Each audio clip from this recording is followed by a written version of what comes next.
Once upon a time, there was a beautiful statue called the Happy Prince. He stood on a tall column above a city. He was covered in thin gold leaves. His eyes were made of bright blue sapphires, and there was a red ruby on the handle of his sword.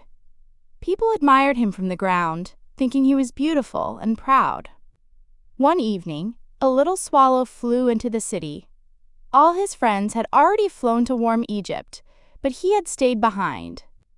Tired and looking for a place to rest, the swallow saw the tall statue and decided to sleep between the prince's feet.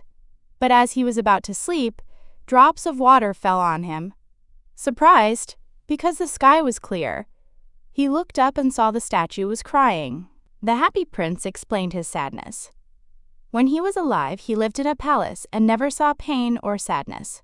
People called him the Happy Prince because he was always cheerful. But after he died, his statue was placed high above the city, and from there he could see all the suffering and misery of the people. His heart, although made of lead, felt pain and made him cry. The prince then asked the swallow for help. He saw a poor seamstress with a sick child. She was working hard, and her child wanted oranges, but she had only river water to give. The prince told the swallow to take the ruby from his sword and give it to the woman. The swallow agreed and flew to her house. He placed the ruby beside her and comforted the child by fanning him with his wings. Though it was cold, the swallow felt warm and happy after doing this good deed. The next night, the prince asked him to stay again. He told him about a young writer who had no money or fire and was too cold and hungry to finish his play. The prince had no more rubies, so he asked the swallow to pluck out one of his sapphire eyes. The swallow was sad but obeyed. He took the sapphire to the writer, who was then able to finish his play. The next day, the prince saw a poor little girl selling matches. She had dropped them in the gutter and would be beaten if she didn't sell any. He asked the swallow to give her his other sapphire eye. The swallow said the prince would be blind, but the prince insisted, so the swallow gave away the second eye. Now, the prince could no longer see, and the swallow decided to stay with him forever. Even though it was winter and cold, the swallow stayed with the prince.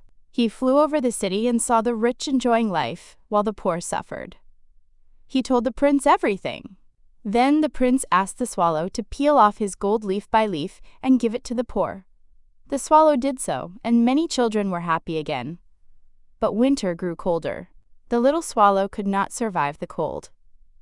He became weak and finally died at the prince's feet after kissing him goodbye. When the swallow died, the prince's lead heart broke in two. It was a very hard frost. The next day, the mayor and town councilors walked by the statue. They saw the prince had lost his jewels and gold and looked ugly. They said he was no longer useful and had him taken down.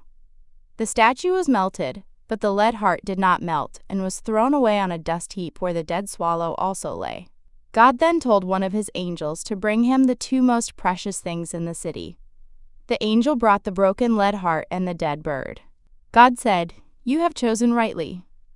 In my garden of paradise the swallow will sing forever, and the happy prince shall live in my city of gold."